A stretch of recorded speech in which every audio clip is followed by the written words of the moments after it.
You're watching the Daily Climate Show on Sky News. Coming up on today's programme, part of the HS2 rail link is scrapped as the government downgrades plans in the north. Prince Charles uses his trip to Egypt to send a message to outgoing and incoming COP presidents about the climate crisis. And a state of emergency is called in Canada because of torrential rain and floodwater.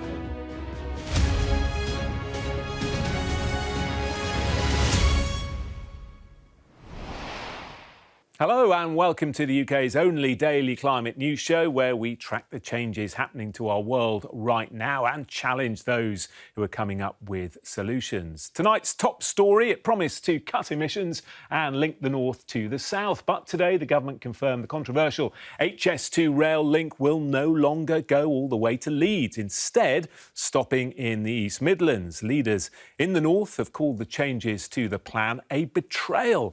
But the Transport Secretary said a faster service will be provided in the £96 million investment, including improvements to the existing line. But as the UK tries to achieve its promise of net zero by 2050, rail travel is essential to reducing those carbon emissions and its divided opinion.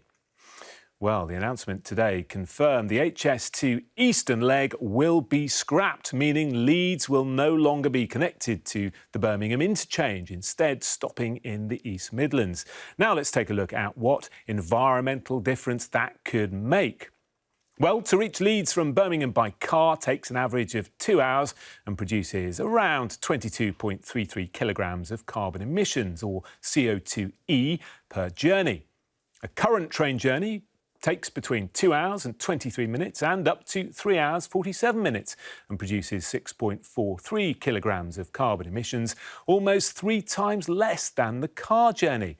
Now, the scrapped HS2 leg would have cut train journey times between Birmingham and Leeds by over an hour.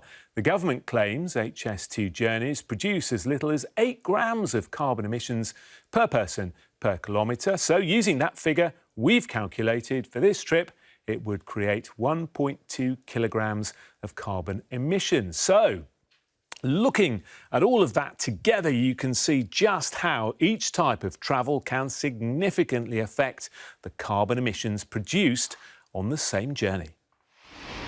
Lots of people do say, well, look, what we should do is carve huge new railways through virgin territory, smashing through unspoilt countryside and villages, and do it all at once. Now, the problem with that is those extra high-speed lines take decades, and they don't deliver the commuter benefits that I'm talking about. We will eventually do them. I mean, we're building more than 100 miles.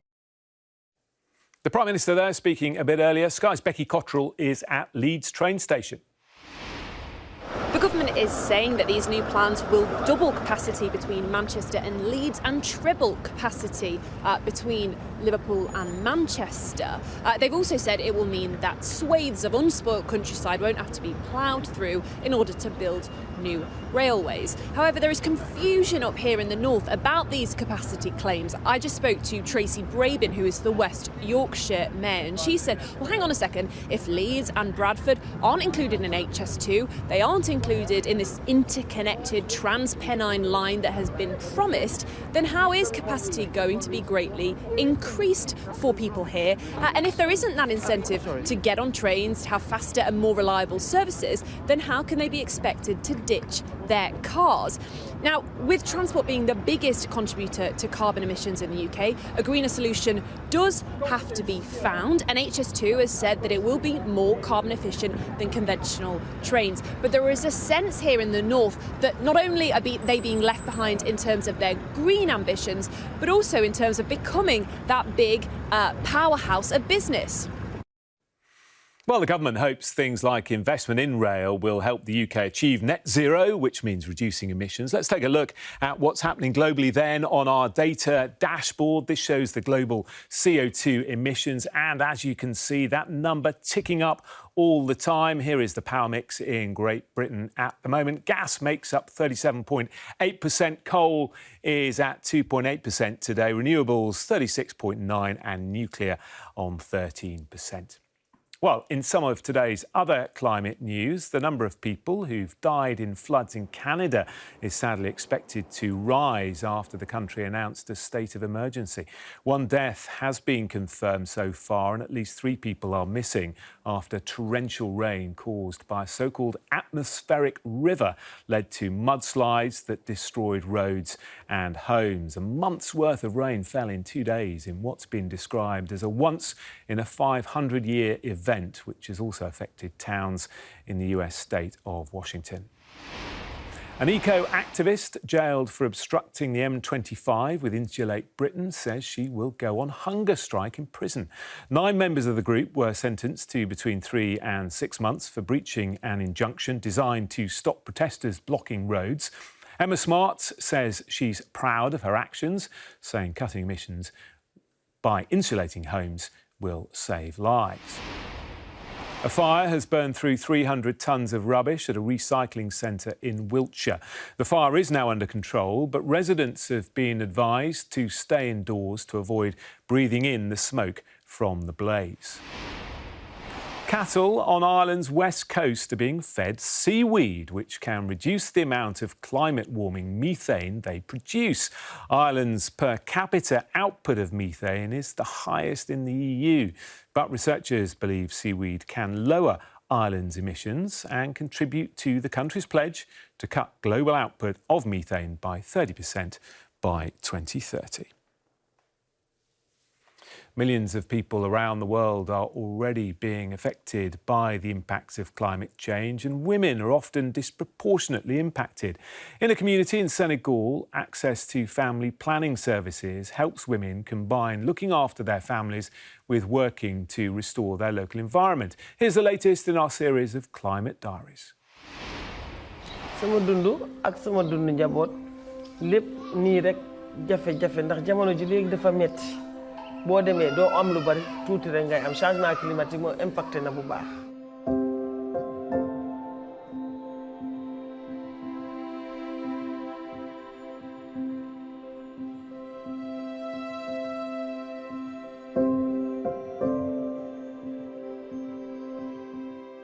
yombal suñu dund rek parce que tamit boo fekkee yombaloo sa dund nga xool heure bi nga jël grossesse àddina yëpp planning dafa baax. planning suñ ko amee ñëpp nekk ci jàmm nga mun a toppatoo sa bopp toppatoo sa njaboot mun a liggéey sa liggéey.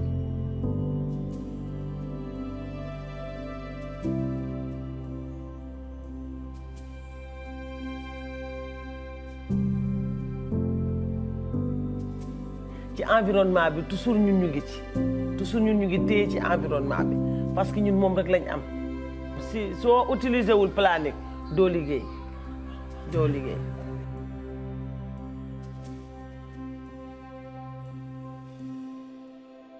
mun naa am tamit yoxos bi huître bi dina bari paañ bi arche bi dina bari moo tax ñun il faut ñu téye bu baax ci reboisement yi parce que mun na changer lu bari. Merci beaucoup. The Prince of Wales and Duchess of Cornwall have joined the next leg of their royal tour, arriving in Egypt today, which of course is the home of the next UN Climate Summit, COP27. As incoming and outgoing presidents of the UN Climate Summit COP, I hope it is more now apparent that we have to be the custodians of a truth our ancestors understood so well, that we are in actual fact part of the natural world, not separate from it. And above all, it is our duty to do all in our power to protect nature rather than testing her to literal destruction. For those who prefer to think in less philosophical and theological terms, I offer a simple statistic. Nature is estimated to contribute some $125 trillion a year to the global economy. That is more than the annual GDP of this entire precious planet. Our obligation could not therefore be clearer. What then should we, as citizens or as leaders, do to halt and reverse climate change? Do stay with us. Coming up after this short break, I'll be joined by lecturer in international relations, Jen Allen, and the co-founder of the COP26 Climate Action Plan, Chidi Oti Obihara, and we'll be discussing whether an effective public transport system is crucial if the UK wants to reach net zero. Speaking to them in a moment.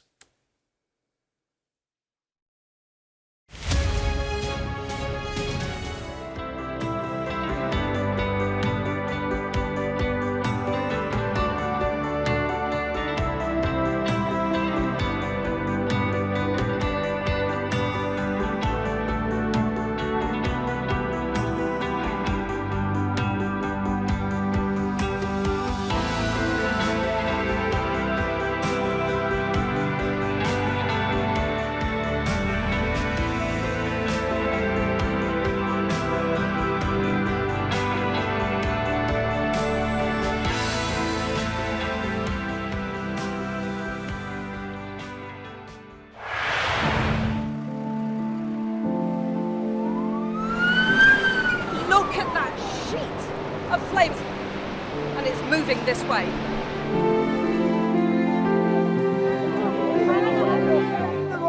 Clearly not had very much to eat at all, a lot of them extremely thin and very frail.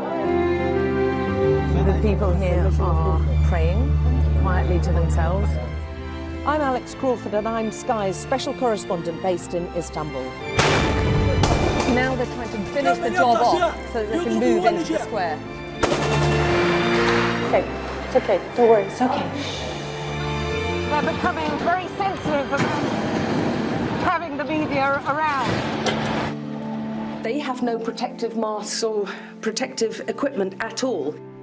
We aim to be the best and the most trusted place in news. Every time they touch them, they spray. This is the cocktail of drugs which the doctors at this hospital have been giving their coronavirus patients. Made for people who want clarity in an uncertain world. Perilously close to the vineyards. I can't imagine how much plastic is lying at the bottom of this huge lake. I'm Tom Cheshire, and I'm Sky's Asia correspondent, based here in Beijing. We help you understand the world with us.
Welcome back. Just before the break, we heard from Prince Charles, who's on a tour of Egypt, and he's been speaking about green issues. Let's join our royal correspondent, Rhiannon Mills. She's in Cairo with them. It was very interesting, Rhiannon, wasn't it, that the Prince of Wales concentrated the whole of his speech on the environment?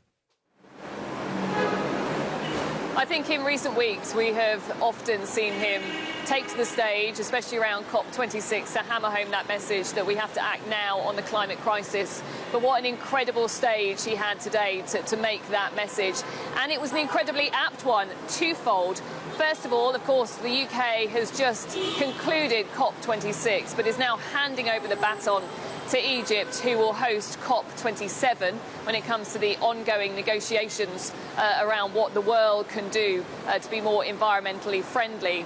But also, I think, standing there amongst the pyramids, he was trying to stress using those amazing ancient artifacts, saying, look, even places like this are under threat because of things like high temperatures, because of extreme winds and floods. Also, Egypt very much at the centre of the crisis as well because of biodiversity loss and rising sea levels. So for him, at least this was an area where he could really make his point. But also I think what is quite telling is, yes, in recent weeks he's talked a great deal about the future, about how business and governments need to work together. But he is also a deeply traditional man. I think he feels that we have lost sight of many of the essential values which could help to protect nature. In that speech, he said, we need to rediscover a sense of the sacred by learning to live within the bounds of nature rather than thinking we can ignore them.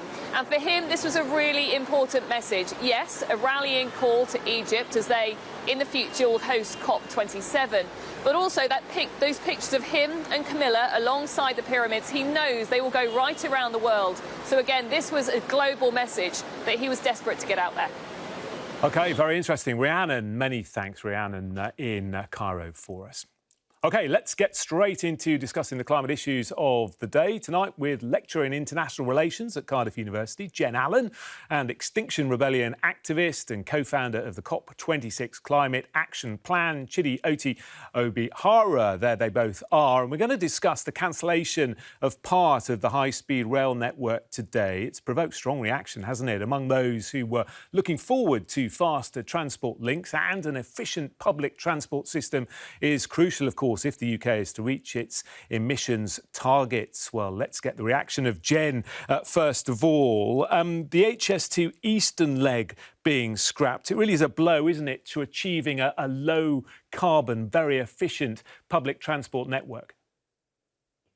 Well, it depends on what happens next, because right now it's tough to see how the actions of the government actually will get us to net zero.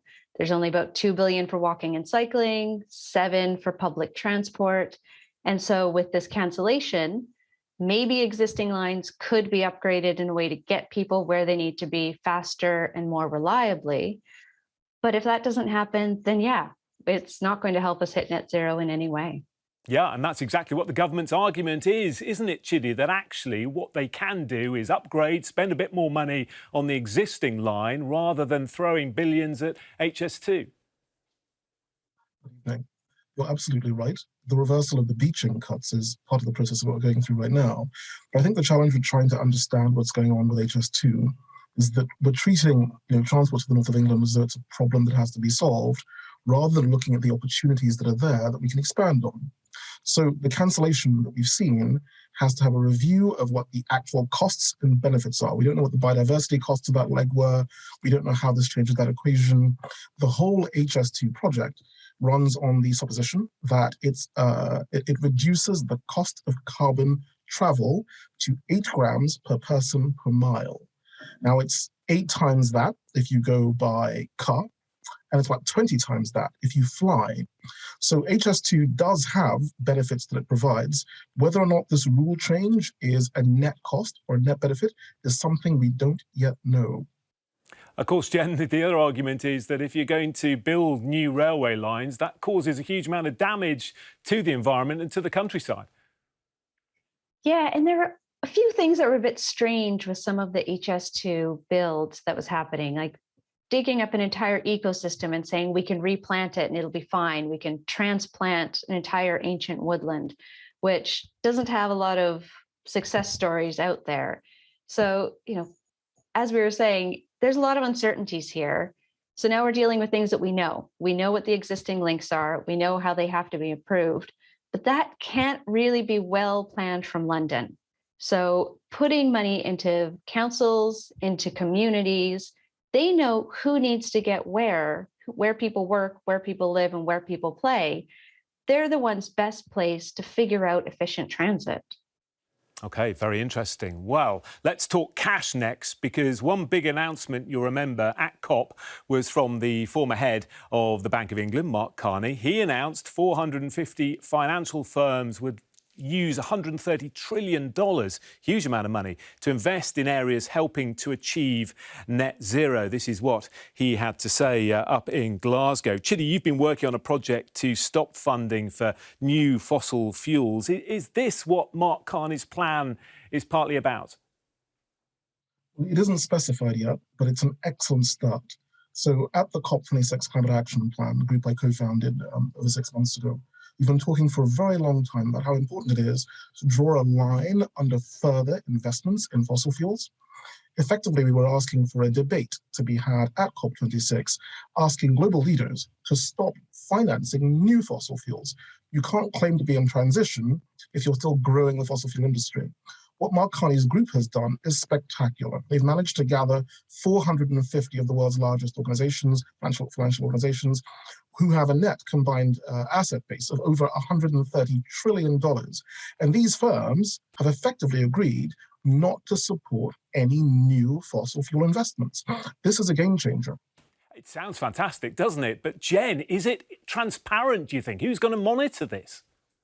Oh, I'd love to be kind to my fellow Canadian Mark Carney, but it's tough to know. I mean, they're saying net zero by 2050, and there's no short-term plans in here that tell us how they're going to get there.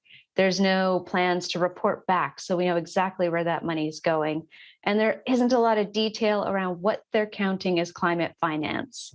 So we don't know what's going to happen yet. It's a long-term promise, and without short-term plans to get us there, we won't know if we hit it until 2050, which is too late.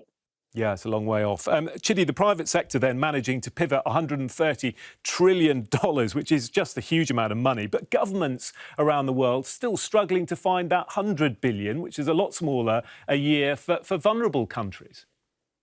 That's an exceptionally good question. And just to support what Jen was just saying, the plans are not smart. They're not specific, measurable, accurate, relevant, or time-related. And that's because they're new. They haven't been adopted by COP, but this starts the conversation. And you're absolutely right. Being able to have funds available for loss and adaptation is an absolutely essential a step that has to be taken. The $100 billion that was promised hasn't been reached, but it's so much lower than where we need to be. So again, at the COP26 Climate Action Plan, we did our numbers, and we came up with 2.2 trillion per annum. And luckily, people like Mark Carney have come out and said that number is even too low. We need to go even further. So I think we're actually in the stage of negotiations where 2050 will be challenged. We need 2030. Funds will become available both from government and from private sector. This is the beginning of a really interesting change. We are potentially turning the Titanic around. So yes, I'll absolutely admit this is just a start, but it's an exciting one. OK, good to end on some positivity there. But just before we go, Jen, I want to bring in the thoughts of Sarah Jane Ahmed. She's a climate finance advisor for vulnerable countries. You can see what she had to say at COP. She said the message coming out of this COP is every country for themselves. Now, that is pretty damning, Jen. I mean, would you agree with that? Yeah, finance at the last COP was really difficult. The fact that developed countries couldn't make good on a 10-year-old promise for $100 billion just dismantled any trust that there was between countries. And the fact that they couldn't talk about finance for the permanent effects of climate change, for permanent losses and damages, that means that there was no hope really for developing countries to feel like they're being supported. They're being told, don't develop with fossil fuels, but we're not going to provide you support for another path. Oh, and all those climate damages you're currently experiencing, there's no money for that either. So yeah, I could see why a lot of developing country delegates left thinking they're in it for themselves. Chidi? Jen is absolutely right. I mean, the whole idea of making progress on this is we do so with international solidarity. The context of doing this is that up until this COP, for 25 COPs before this, we couldn't even get the words fossil fuels entered into the summary for policymakers. We've changed that. And we now actually have a private sector that wants to help the governments who have absolutely failed on their commitments to deal with the rights that they claim they've acquired. But if we live in a world in which we're going to make transition quickly, we have to actually fund it. So the idea that Mark Carney can corral the private sector to help governments is something we have to welcome and push forward together on. OK, we must leave it there. Thanks very much, both of you. Chidi Oti Obihara, Jen Allen, always good to get your thoughts. Thank you very much indeed. And that's it from us for today. On tomorrow's show, I'll be joined by Emily Shukba, climate scientist and the director of Cambridge Zero, and Michael Jacobs, who's Professor of Political Economy at Sheffield University, discussing all the big climate stories of the day, of course. And that's it. Do stay tuned. Coming up next, we'll have all the very latest from you on the cricket situation with Azim Rafiq, who's been speaking to MPs.